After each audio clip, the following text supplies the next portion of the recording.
Hamar Dani, az XCC magyarországi vezetője.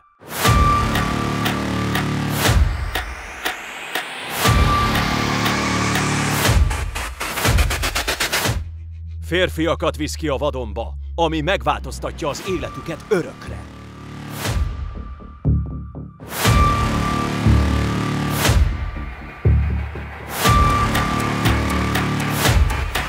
Testi, lelki, mentális, érzelmi próbatétel.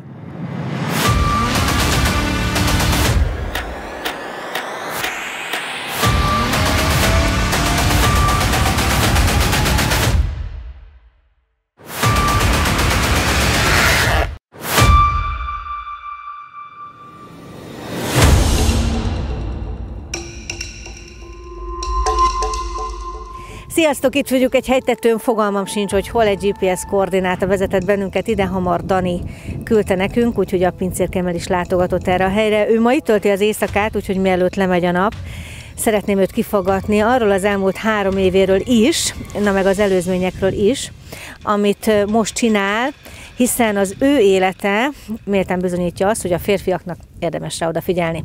Na nézzük, miről is szól Dani mostani élete. Szia Dani! Szia Bea!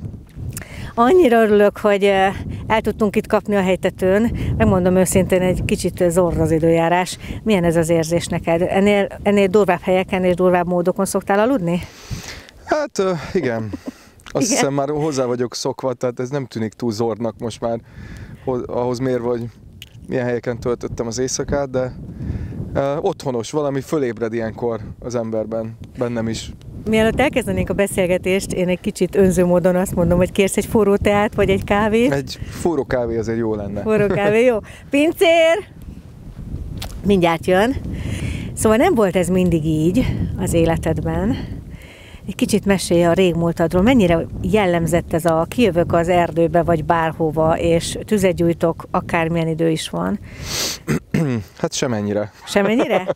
Akkor ez valami óriási váltás. Igen. Tehát én nem az a srác voltam, aki technikai ruhákban mászkált föl alá, és állandóan a képeket posztolt magáról, ahogy itt-ott kínalszik valami sziklás helyen, vagy erdőbe, vagy a vadonba.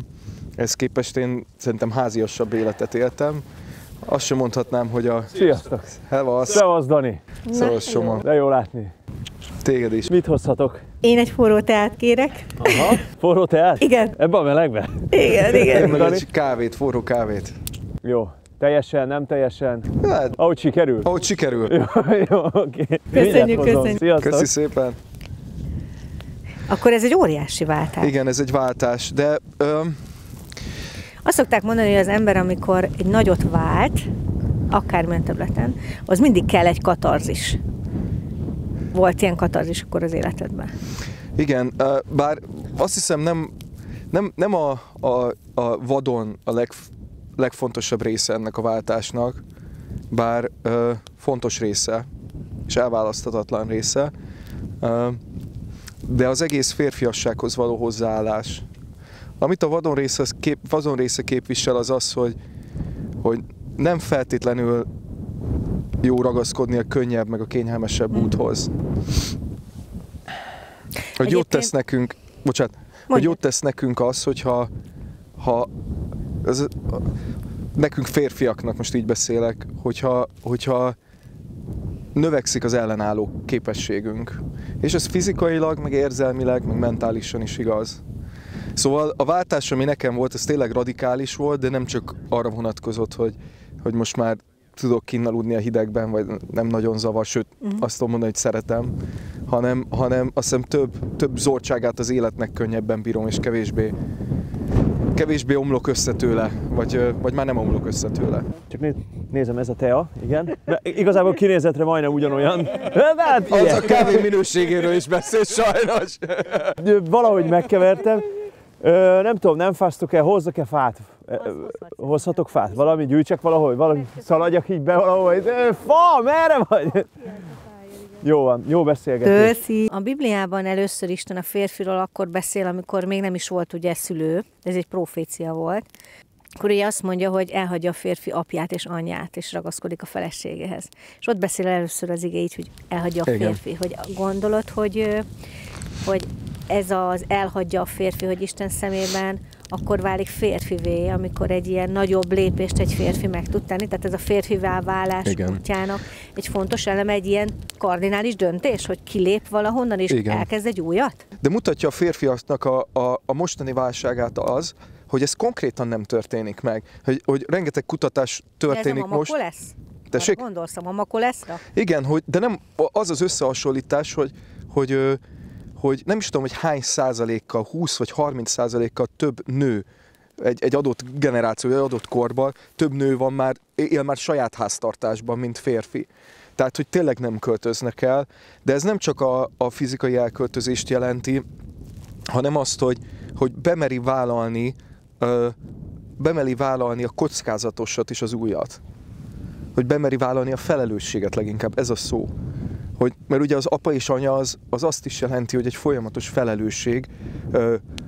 felelősséget hordozó személy ott van mellettem. Ő a legfőbb felelősséghordozó személy. Amint én elhagyom ezt, onnantól kezdve én felelős vagyok a saját életemért. És valahol tetszik is, meg szerintem ez a rendje az életnek, hogy ez megelőzi azt, hogy egy férfi a nőhöz oda tudjon lépni, és az a férfi tudjon lenni, akinek lennie kell a nő életébe.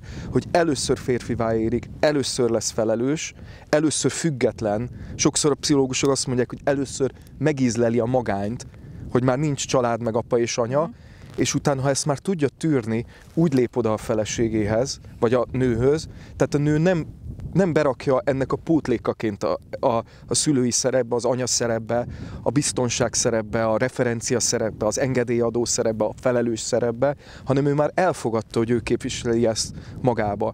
És az egy egészségesebb társas viszonyt eredményez. De például most, hogyha az egyházat nézzük, akkor nagyon sok az egyedülálló férfi, és nagyon sok az egyedülálló nő. És az egyedülálló nők nem értik, hogy az egyedülálló keresztény férfiak miért nem közelednek, miért nem lépnek, 20 évesek, 30 évesek, még mindig nem lépnek, még mindig nem lépnek. Mi lehet ennek szerinted az oka? Amikor ott vannak azok a szép nők, és én nem mondom, hogy a női oldalról ne tennék fel egy jó pár kérdést az egyedülálló nőknek, de hogy látsz ebben mondjuk egy olyan hibafaktor számot, amiről mondjuk tényleg a férfi tehet, amiért ő még mindig egyedülálló, és ahol te változtatnál, hogyha én azt gondolom, hogy nagyon nagy százalékban a férfi tehet erről, tehát a férfiaknak a felelőssége is. A férfi jó esetben a férfiak kezdeményező fél. Szerintem az eredet az alapvetően az apa hiányából. Ahogy megváltozott, apa hiányából fakadt, tehát hogy megváltozott az a dinamika, ahogy a fiú férfivá érik, és nincs jelen az apa nagyon sok fiú életében, nincs jelen nem hogy egy felnőtt férfi közösség, hanem egy férfi sem. Az apák sok órát vannak távol az otthontól, nincsenek a tanárok között túlnyomó részt domináns férfiak.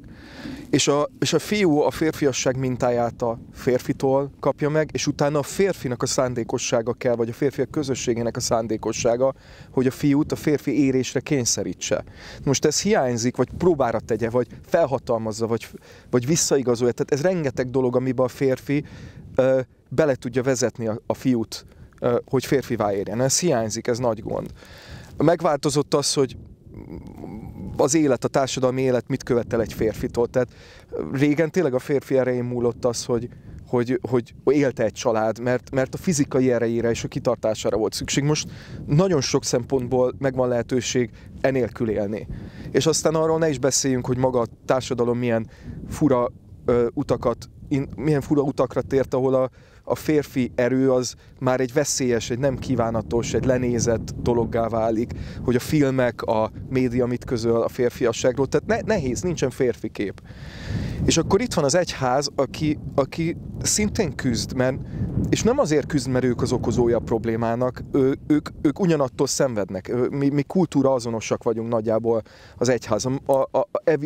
Kornak a szülötteiből áll össze az egyház is. Jó, de hát azért ott van a Biblia, meg egy istenkép, amiből te is most merítesz például. Igen, ez igaz. Tehát ott kéne lenni a lehetőségnek, hogy dolgok változzanak, és egyébként változnak is. Tehát az, hogy én itt vagyok, az Istennek és valahol az egyháznak köszönhető, hogy rengeteg férfi letér erről az útra, az egyháznak köszönhető. Ezzel együtt az egyház még küzd azzal, hogy igazán nagy segítség legyen. Tehát ha valaki fölteszi a kérdést, hogy hol lesz férfi a férfiból, akkor nem az egyház jut eszébe, hanem a katonaság. Vagy menjen ki az erdőbe és éljen túl, nem tudom, 2 hetet. Tehát ilyenek jutnak az eszébe. Azt nem gondolja egy ember, hogyha elküldjük egy Isten tiszteletre, attól férfiasabb lesz. És sajnos nagyon sok férfi, én magam is az én kereszténységem első 15 évében ezt tapasztaltam, hogy kegyesebbnek kegyes lettem, jobban tudtam imádkozni, jobban értettem a Bibliát, de ez nem segített a gyávaságomon, vagy a puhaságomon, vagy a tunyaságomon. Mert vagy hogy egy puha gyáva ember voltál?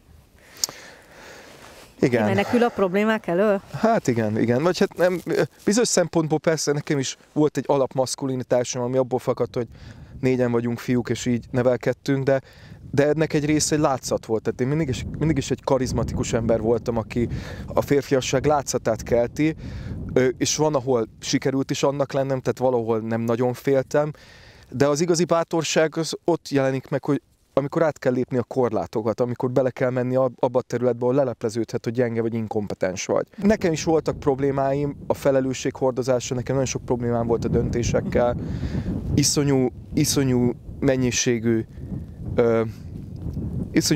hibáztam a nők terén, tehát ott nagyon nem sikerült szerintem annak a férfinak lennem, akire igazából egy nőnek szüksége van. Miket tudtál hibázni?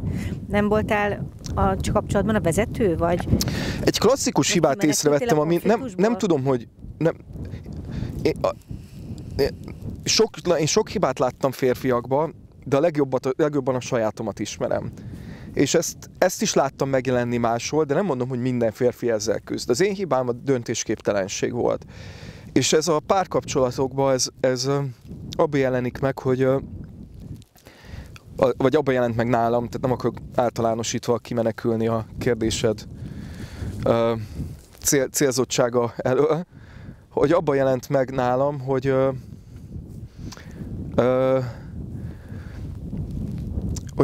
nem tudtam felelősséget vállalni a vágyaimért. Alapvetően küzdöttem, hogy megfogalmazzam azokat, de ha meg is fogalmaztam, akkor annak következményei voltak. Milyen vágyaid? Hát az, hogy én akár egy kapcsolaton belül mit akarok, vagy mit akarok kezdeni egy kapcsolattal. Sokszor mondják lányok azt, hogy egy férfi 2 dolgot mond nehezen, azt, hogy igen, meg azt, hogy nem. Egy párkapcsolatban, tehát sok férfi miért nem kezdi már el, miért nem mondja, hogy mit akar, vagy hogyha ki akar szállni, akkor miért nem száll ki, miért nem fejezi be. És nekem is volt komoly problémám ezzel, és remélem, vagy hát én úgy érzem, hogy ez már a múlté. De az egyik tehát amiből az én problémám fakadt, és amit én láttam másoknál, akik hasonló dinamikákkal küzdenek, az az, hogy ahhoz, hogy egy nőt elvegyél feleségül, ahhoz egy elég önkényes döntést kell hoznod. Tehát ezt nem tudod azért meghozni most már ebbe a kultúrába, mert ez már kultúraidegen, mert a szüleid azt mondták.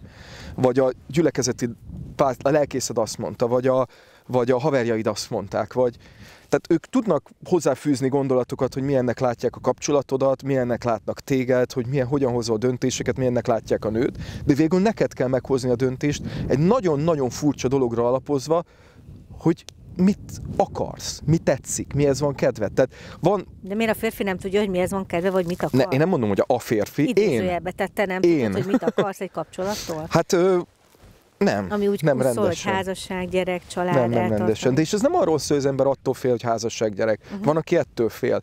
Az ember inkább attól fél, hogy Ez elköteleződéstől? Nem, ez egy leegyszerűsítés. Van, ami az elköteleződés előtti félelem, az az, hogy én meg tudom állapítani. Én képes vagyok arra, hogy megállapítsam, mi a jó és mi a rossz. Tehát amikor egyedül maradsz a nagyvilágban, és ez a te nagy döntésed, ami meghatározza az életed hátralevő részét. És ott ülsz, hogy én egyáltalán tudom, hogy mit akarok, ezt akarom. És akkor a férfiak ugye azzal szoktak küzdeni, hogy egy nőre igen mondok, de 3 milliárdra meg nemet, abban a pillanatban. És hogy biztos, hogy ez a legjobb, biztos, hogy így, meg biztos, hogy úgy. És az van, hogy ez egy felelősségteljes döntés, amit ráadásul nem tudsz egy ilyen alapelvre építeni, egy biblikus alapelvre, sok esetben a legtöbbünknél egy nagy kijelentésre se, hanem az van, hogy én kb. Úgy látom, hogy ez jó lesz. Én ezt akarom, vagy nagyon szeretem, én ezt érzem, egy érzelemre. De ez belőlem indul ki. És itt mutatkozik meg a magabiztosság hiánya. Itt mutatkozik meg, hogy belül nincsen tartásom. Hisz megjelenik egy ember, és most vegyünk egy másik példát, nem a nőkkel való példát, és bizonytalankodik, hogy jön vagy marad, vagy mit akar, ezt akarom, így meg úgy. Akkor azt érzed, hogy ez az ember, ez egy puha, egy bizonytalan ember. De megjön valaki, és azt mondja, hogy ezt akarom. És ő egy ilyen ember, aki kimeri mondani, és fölmeri vállalni a felelősségét, hogy mit akar, az pontosan tudja, hogy ő neki meg kell fizetni a következményeit a döntéseért. Mégis ezt az embert szeretjük.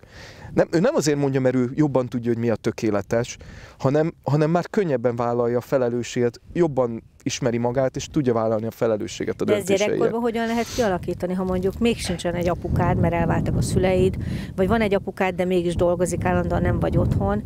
Hogyan lehet ezt megcsinálni, hogy egy férfi férfivá váljon? Tehát épp ez a baj, hogyha a gyerekkorban nincs ott, hogy valaki segítsen, akkor nem lehet megcsinálni, akkor később lehet egy kárhatástalanítási folyamatot, meg rehabilitációs folyamatot csinálni. De ezért tragikus az, hogy nincsenek ott a férfiak. De akkor a megoldásként ott lehet az, hogy mondjuk egy családban arra nagy hangsúlyt fektessenek, hogy a férfi több időt töltsön a gyerekével. De mi van akkor, hogyha a férfi több időt tölt a gyerekével, de mondjuk ő felnőtt apaként ugyanilyen bizonytalan maradt, és nem tud jó példát mutatni? Mert nincs Isten mondjuk az életében, tehát nincs egy atya, akihez fusson, vagy van Isten, de nem jó Isten képe van. Akkor el kell kezdeni a férfit rehabilitálni előbb, mert nem tudja azt átadni, amilyen nincsen. És egyébként erről szól az életem, erről szól a munkám, erről szól nem csak az én munkám, hanem másik 70 embernek, aki mellettem ugyanezen dolgozik. Tehát ez az XCC-nek most például a lényege? Az XCC-nek a lényege az, hogy esélyt adjon a férfiaknak, hogy változzanak olyan dolgokba, amikbe nagyon sokan életük végig nem változnak. És én nem mondom, hogy ez egy könnyű folyamat, csak meg kell ijednünk nekünk férfiaknak, meg kell ijednünk attól, hogy milyenek vagyunk, és el kell kezdenünk komolyan megfizetni az árat a változásért. Én azt gondolom, hogy nem az a probléma, hogy nem lehet változni, hanem az, hogy nem akarunk változni. De ez a 3 nap ott nem tudjuk hol az XCC-ben, mert ugye ez nem nyilvános, csak valahol kint a természetben. 3 éjszaka 4 nap képes erre, hogy egy embernek nem volt apám, vagy volt, de mégsem volt, felnőtt férfi vagyok, családom van, de nem vagyok férfi.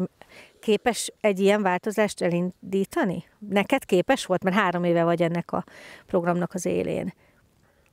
Úgy mondanám, hogy az XCC mindent nem tud megváltoztatni, de maradandó és lényegi változást átélnek emberek. Ez a 2 szó a fontos, maradandó és lényegi. Tehát nem csak valami mellék dolog, hanem valami olyan dolog, ami döbbenetes sokként hat rájuk, hogy ők tényleg ez változhat meg itt elindulhat, elkezdett fordulni valami, amiről nem is tudta, hogy mozgatható. És maradandó. Tehát azt is látjuk, hogy ezek maradandó változások. Szóval igen, van ilyen, és én is átéltem, de a munka nem fejeződik be. És nekem is mind a mai napig szembe kell néznem dolgokkal. Amit az XCC tud adni, az egy lehetőség a felébredésre. Egy pofon voltaképpen, ami az embert fölébreszti, hogy hányszor próbálja meggyőzni magát arról, hogy áldozat, hogy nincs változási lehetőség, hogy hányszor alkudozik a következmények terén, annak ellenére, hogy hihetetlenül nagyok a következmények, tönkrement életek, tönkrement egészség, elhalasztott lehetőségek. És ezért hirdetjük az XCC-n, hogy ez egy lehetőség, hogy rátalálj arra az életre, amire teremtve vagy. Hogy rátalálj egy olyan útra, amin mindig is járnod kellett volna. Tulajdonképpen akkor azért tudunk most is például itt ülni, mert az XCC kihozott belőled egy olyat, hogy elmersz jönni egy ilyen helyre egymagadban, mert jó egyedül lenni magammal, mert például egy férfinak ez is fontos lehet? Vagy ez egyébként is meg lett volna régen? Nem, ez már az XCC hatása. Igen, mindaz, hogy elkezdtem értékelni egyébként a hideget, a tűzillatát, azt, hogy kim vagyok. Vannak olyan, tehát én sokat gondolkozós fajtából vagyok, a nagy agyalós fajtából vagyok, és amikor vannak feszültségeim, problémáim, szorongásaim, sok minden helyre áll így. Voltak nagy mélységeid? Én úgy érzem, hogy fele részt iszonyú könnyű gyerekkorom volt, a szüleim nem váltak el, nagyon jó értékrendet képviseltek, nagyon jó fejek is voltak, mind a mai napig nagyon jó fej, jó humorú, intelligens szüleim vannak. A bátyáimmal nem volt olyan jó a viszony, ez nagyon sok komplexust okozott valahol. Én is egy idegesítő gyerek voltam, de velük is baj volt, tehát nem szerettek, kiközösítettek, és ez adott egy mély bizonytalanságot. Nem hiperaktív voltam, vagy valamilyen komolyabb problémám volt, mert ugye a szüleimnek is terhesebb gyerek voltam, mint az összes többi. Tehát én voltam a legterhesebb gyerek a családban. Ha én harmadik vagyok, 10 évvel később az én születésem után született az öcsém, és ez a legkisebb idegesítő pozíció, ez úgy, mint identitás belém jött, hogy nem vagyok kívánatos, hogy sok vagyok. Aztán ez egy erőszakosságba torkollott, hogy nem baj, akkor is itt leszek, mert így lehet bejutni. És ez persze még több elutasítást váltott ki a korosztályomba is, tehát én elég értéktelennek éreztem magamat, most úgy visszagondolva már kicsikoromtól kezdve, és nehezen ment a tanulás. De azt mondták a szüleim, hogy nagyon jó eszem van, csak épp a szorgalmam nem jó, tehát az is végül is visszafordította rám a felelősséget. Szóval elég hamar nagyon sok negatív érzésem volt magammal kapcsolatban, nagyon nem éreztem otthon magamat a világban, és ez azt eredményezte, hogy elkezdtem kételkedni abban, hogy meg tudok-e birkózni az élet hétköznapiságával. Tehát vágytam ki, ami persze gyerekkorban úgy nézett ki, hogy én ilyen kb. Ilyen fantazi világba, vagy mesevilágba akartam menni, és nagyon nem találtam ilyen hétköznapi dolgokba örömet. Tehát semmit nem, se sport, se zene, se semmibe, így nem szerettem. A számítógépes játékokat szerettem, azt meg próbáltak nem engedni a szüleim,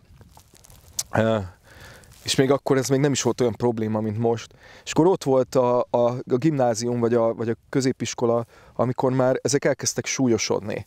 Tehát ott az embernek tényleg el kell kezdeni már kifejleszteni a interpersonális készségeit, hogy így mondjam, meg kell tanulni a másik nemmel bánni, elkezdik a felelősséget rányomni, hogy itt már nem csak az van, hogy nem tanulsz, hanem hogyha nem tanulsz, akkor a jövőd veszik el, és ráadásul én egy eléggé konzervatív és kemény középiskolába jártam, és ott még inkább azt éreztem, hogy nem megy ez a hétköznapi élet, és az már ott úgy jelent meg, hogy én deviancia felé fordultam, tehát elkezdtem kipróbálni a drogokat, elkezdtem egyre többet használni a drogokat. És akkor már találkoztál Istennel? Vagy nem, még nem. Ez még 15 és 18 között volt.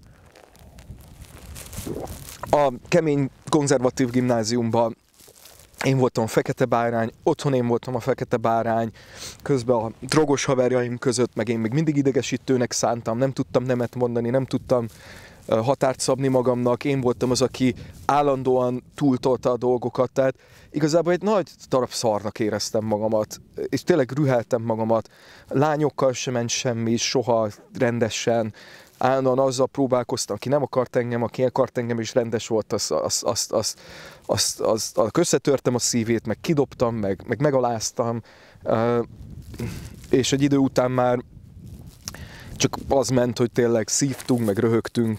Aztán volt egy váltás, azt hiszem 18 éves koromban, amikor kezdtem rájönni, hogy most döntést kell hoznom, hogy tovább tanulok-e, vagy nem.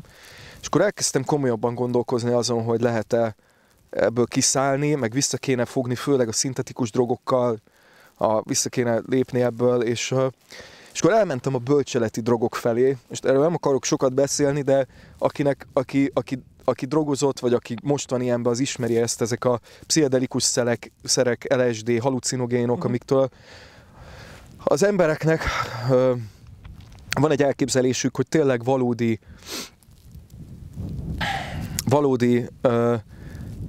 felvilágosodásuk lesz, és megértésük az élet mélyebb rétegeiről. Nagyon lenéztem a világot, annak ellenére, hogy az égvilágon semmit nem raktam még le 18 évesen, érettségim nem volt, de már nagy megfejtésekben voltunk a drogos haverjainkkal, és akkor az egyik beszélgetésben röhögött ki a bátyám, amit nem értettem, hogy mit röhög ki, mert éppen nagy bölcseleteket osztottuk meg, és azt mondta, hogy arra még nem gondolkozta, hogy meg lehet menteni az embereket a világon belül.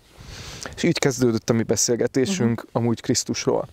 És egyébként ugye ez nem most volt akkor, hanem már jó 20 éve. 20 éve. 2002-ben.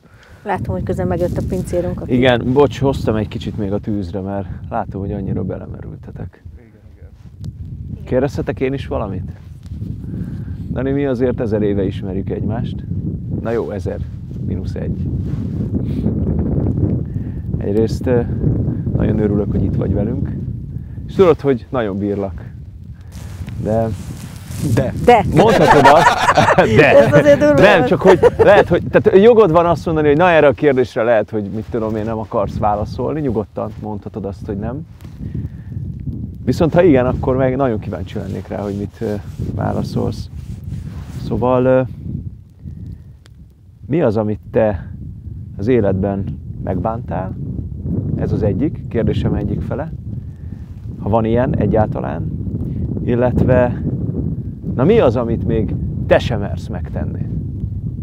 Mert hogy én téged egy ilyen nagyon bátor, nagyon két lábon álló férfiasságként ismertelek meg, de érdekelne ez a két mélységed.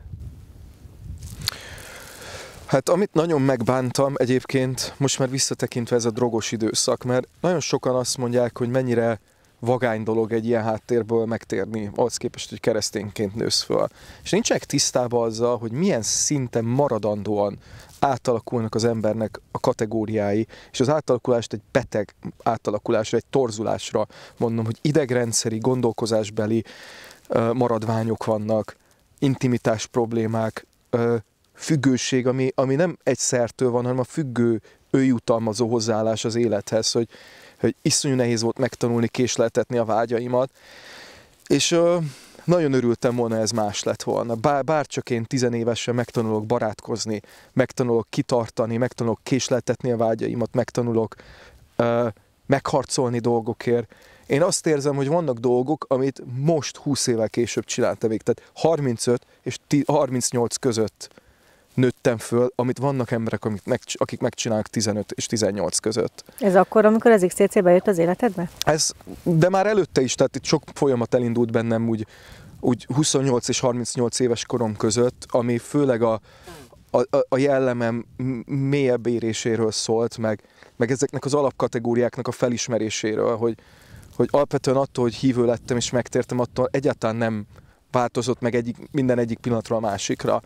És az első 10 év az arról szólt, hogy én abban az illúzióban éltem, hogy mert egy gyülekezetben dolgoztam, és tanítottam, és nagy szavakat mondtam, és itták a szavaimat, de aztán rájöttem arra, hogy még mindig nem tudom, hogy kell késleltetni a vágyaimat, még mindig nem tudom, hogy kell barátságokat ápolni, és közeledni a másik nemhez. Ez az egyik, amit nagyon bánok.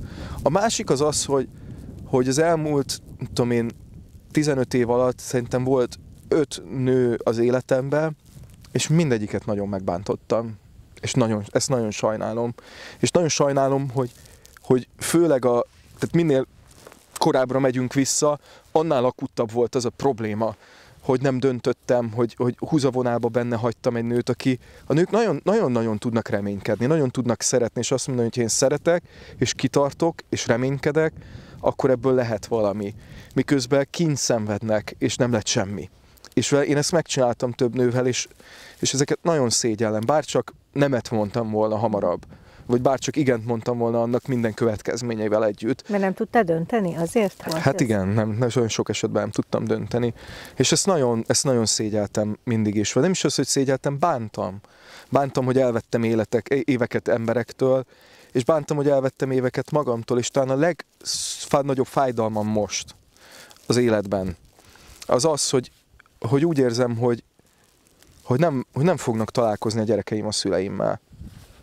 Hogy nekem amúgy nem voltak nagyon nagy szüleim, csak egy 10 éves koromig élt az egyik ágon a nagyapám, de ő nagyon nem volt kapcsolatban semmivel és senkivel, még a saját feleségével se, meg nagyanyám élt egy ideig, de nagyon, tehát az egy nagyanyám volt valamennyire a közelünkben, de ő is meghalt valami, nem tudom hány éves voltam, 12, 3.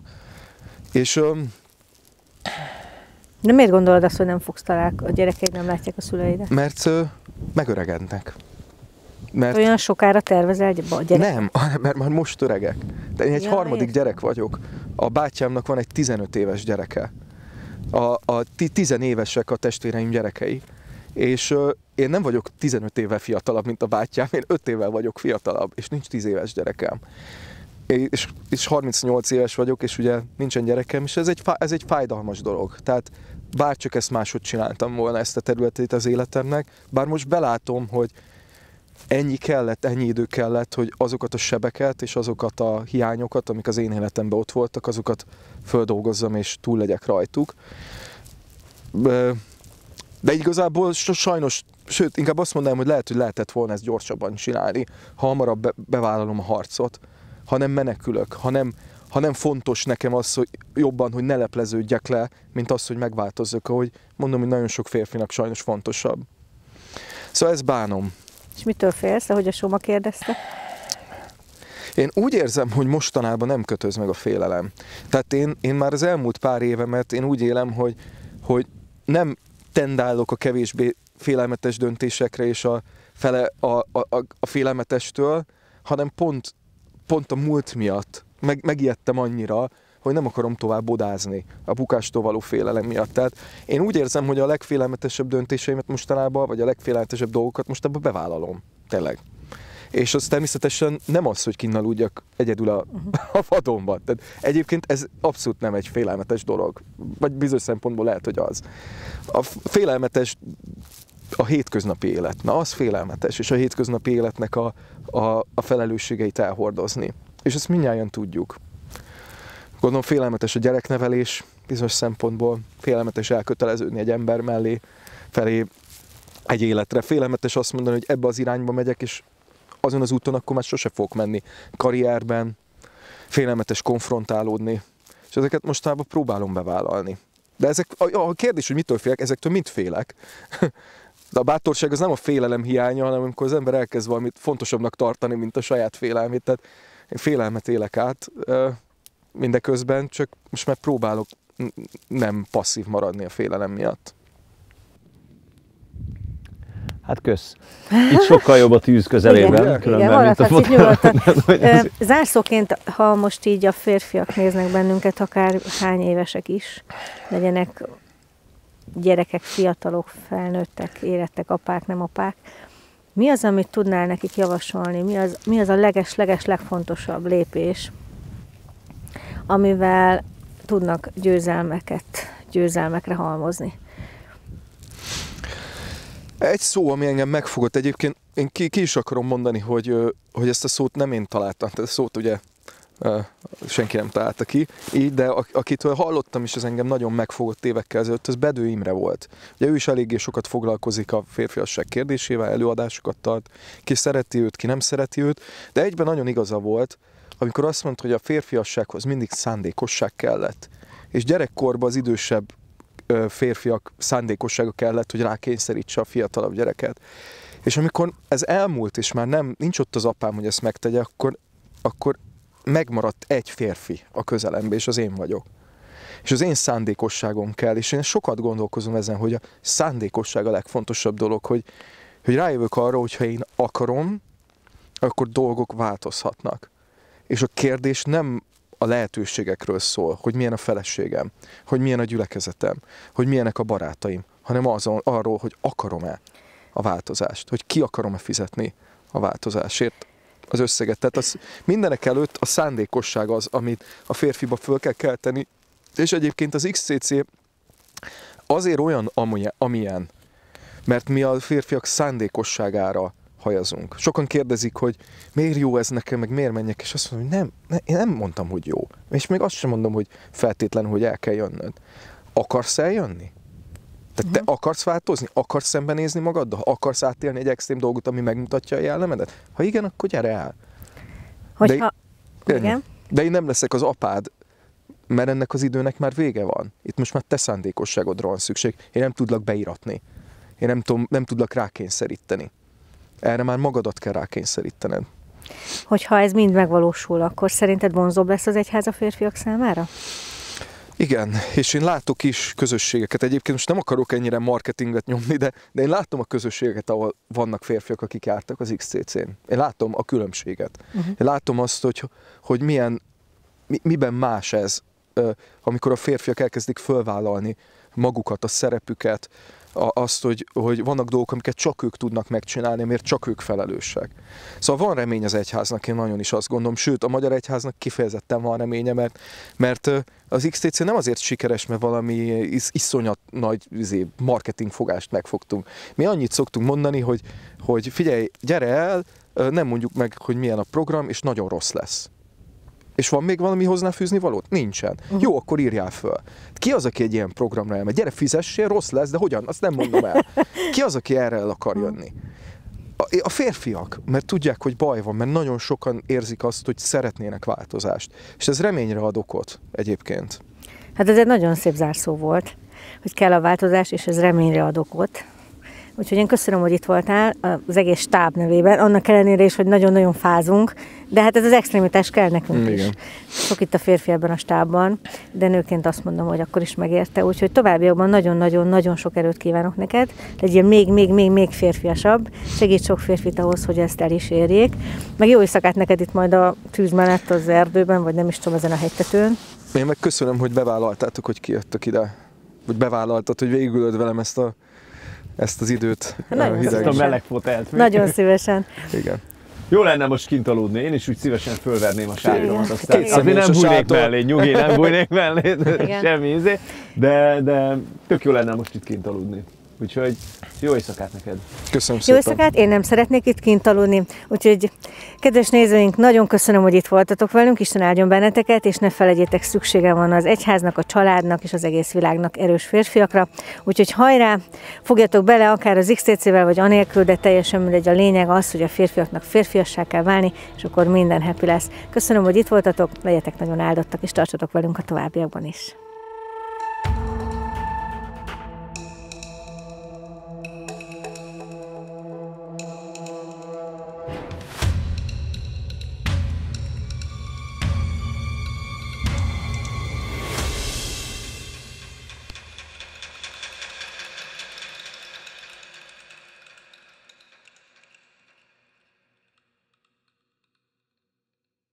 Ha tetszett a műsor, ne felejts el feliratkozni a csatornánkra, lájkolni, kommentelni, megosztani, és extra tartalmakért cserébe támogatni minket a Patreon oldalunkon www.patreon.com/pincérkém.